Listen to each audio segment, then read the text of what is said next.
So this fanfiction idea I thought would be a fun one to talk about, because I kind of figured, after the horrendous shit show that was Batman Damned, I was kind of thinking, wow, wouldn't it be great if we actually had a cool Batman supernatural story?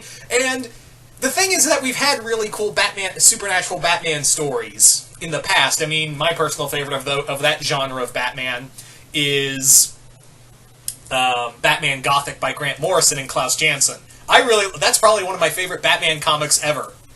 If you haven't already, go check out Batman Gothic. It's a really good horror story. Anyway, and I think that was Morrison's second Batman comic, or his first. I want to say second. Anyway, I'm getting off topic. So, inspired by that, by supernatural Batman stories, this is a story of a crossover between Batman and Hazbin Hotel, the web series that is taking the animation group by storm, and a lot of fangirls. Anyway, so you're probably thinking, well, this makes no sense. Batman crossing over with Hazbin Hotel, why not something also equally supernatural? Why not have something equally supernatural in, face off with the character, or meet the characters from Hazbin Hotel? Well, I was kind of thinking that, but I was like, Batman really has done some cool supernatural stuff, and it's always kind of fun to see Batman face the supernatural, because he's so out of his element. I mean, I'm not saying I want Batman doing supernatural stuff all the time, but when he is faced by it, it's always something cool. And one character stood out as, making not only a cool threat to Batman, but also would make a cool supernatural adversary for him. And if he was mortal, I feel like if this character was mortal, I feel like he'd make a really good Batman villain.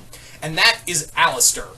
Now, for those who don't know who Alastor is, we don't know much about him. What we do know is that he is known as the radio demon in hell. When he first showed up, he took out major demons in hell and took their territories and broadcast it overnight, hence getting the tagline. Alastor is apparently incredibly powerful and is cunning, terrifying, all on his own. So I was like, yeah, this dude, even if he is a demon, he'd make a really good Batman villain. So the idea for this story was that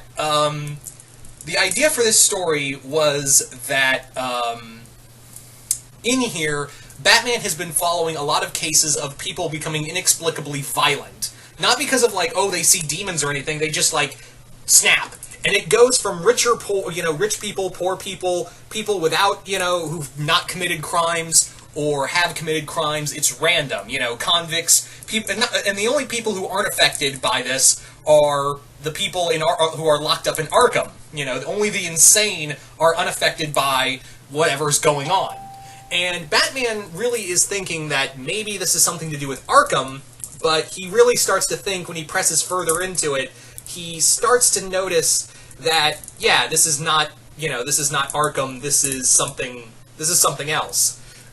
So he's really like, yeah, this is probably, magical in nature, so yeah, I have no idea how to deal with this. Unfortunately, everyone who he could count on for supernatural backup are kind of busy, so now he's really out of his element. Alastor is in Gotham. Alastor is in Gotham, and he's more or less what he's basically doing is casting out into the radio airwaves, whether it be by car or by taking over the TV or taking over TVs. He's just broadcasting a message of just committing horrible acts of violence throughout the city. And why? Because he can. That's why. Alastor doesn't really have a grand scheme. He's not trying to take over Gotham. He's just like, you know what? I'm on vacation, and I thought nothing better than this beautiful little cesspool called Gotham. So that was his whole game, is that he's just committing these horrible acts of violence all across... He's making all of Gotham commit horrible acts of violence all across Gotham just because he's on vacation. Does that not, make sense for a character like Alastor? Does that not make, just make a perfect sense for that type of character? I mean, with what little we've seen of the show, it makes total sense that he would be this kind of monster, wouldn't he? Anyway, so Alastor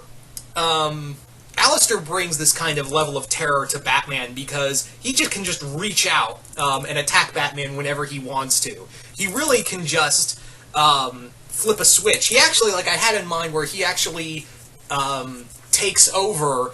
He actually broadcasts his message of evil onto the Bat computer, and actually, while Batman doesn't see it because he's out on a mission, he actually comes home and Alfred actually attacks him.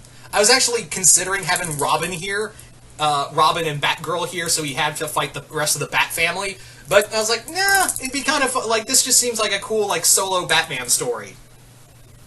So that was kind of the thing, is that he actually gets attacked by Alfred with a shotgun, and he has to like take down Alfred using non-lethal methods. But it's kind of hard because Alfred still has some of his SAS training to count on. He also gets attacked by Gordon, the GCPD, because Alastor broadcasts his power through the GCPD radios, and actually has the entire police force start like gunning down people in like streets and what have you. He takes over their radio ways, just all over the place. So when it gets to the zenith point of like Alastor like really ramping up his powers to do something like have Gotham tear itself apart, and he can just kick back and watch while drinking tea, Batman has to break everyone out of Arkham. He has to literally get all of his enemies out of Arkham to help restore order.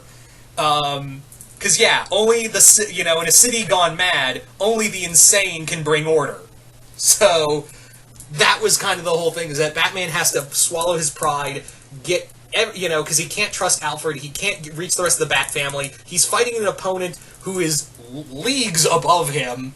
So now he has to essentially, do this thing on his own. He has to work with his greatest enemies to essentially stop this horrible, horrible thing from tearing apart Gotham.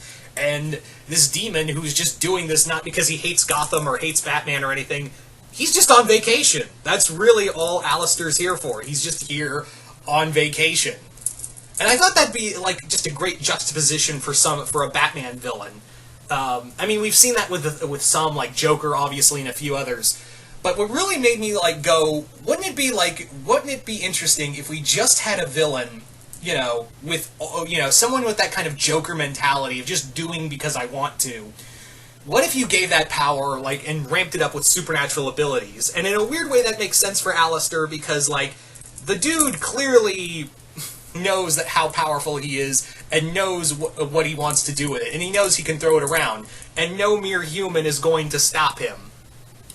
So yeah, obviously Batman does eventually bring order to the city, all of that, and Alastor's like, well, this was fun, peace, And I had it at the end, is that at the end of the story, it was Alastor telling Charlie and Vaggie and Angel Dust at the hotel. He's telling them this story, this whole story, and he's just like, yeah, it's probably been my best work yet. It's probably my proudest work yet, and who knows, maybe I'll stop by Gotham some other time in the future. So there you go, guys. That's pretty much my Batman Has-Been Hotel idea, just Batman versus Alastor. Just this, I thought it'd just kind of be a fun story. So you guys tell me in the comments below, what did you guys think of this crossover idea? Did you guys like it, hate it? What would you do with a Batman Has-Been Hotel story, or something of the like? Just comment below, let me know, and once again, hope you all enjoyed this, and I will see you guys later.